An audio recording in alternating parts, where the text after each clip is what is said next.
charge of that task. When we listen to the Good Shepherd, we listen to the task that's placed before the Good Shepherd. The Good Shepherd is, first of all, an individual who knows his sheep and they know him. Recognizable immediately for all of us.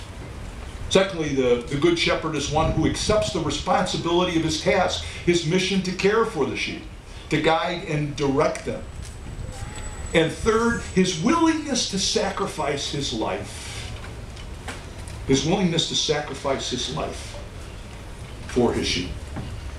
Everyone who assumes those responsibilities assumes that role of Christ in the lives that they are responsible for. We're celebrating the 100th anniversary of the ordination of Father Kentenich. Father Kentenich is an individual who lived the life of the Good Shepherd. First and foremost, he knew his sheep and they knew him. You share, and you, the leadership of Schoenstatt, share the same heart and the mind that he does. You're one. You're family. You're together. And you hear his voice because you hear the voice of Christ speaking in and through both his words and the movement. My sheep knew me and I knew them. And you know him.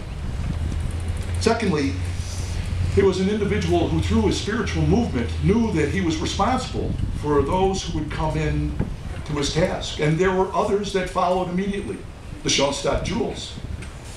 And those are the ones who are now being held up, beatification, who are being held up for their tremendous support and recognition to devotion to the church. And third, a willingness to sacrifice. A willingness to sacrifice, to lay down one's life. And we hear that immediately in St. Paul in the letter to the Colossians.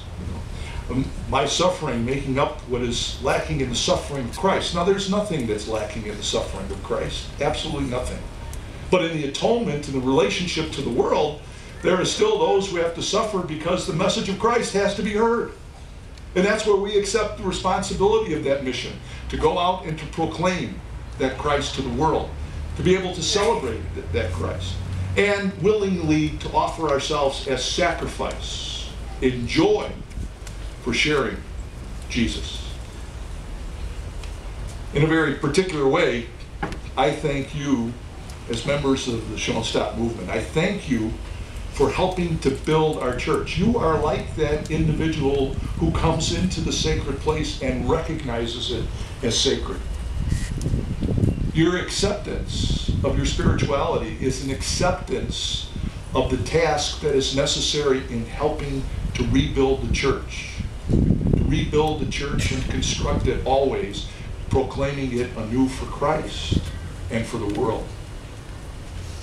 And your devotion to the Blessed Mother.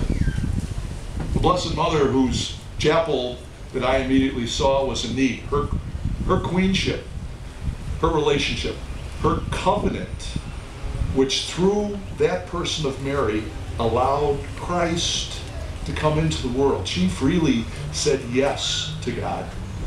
And in that yes, all of us have been made different. Thank you very much for your continued devotion and support, for your witness, for being good shepherds in the world, for being other Christs. We have all benefited and are enriched, and we are made holy by it. In the name of the Father, and of the Son, and of the Holy Spirit. Amen.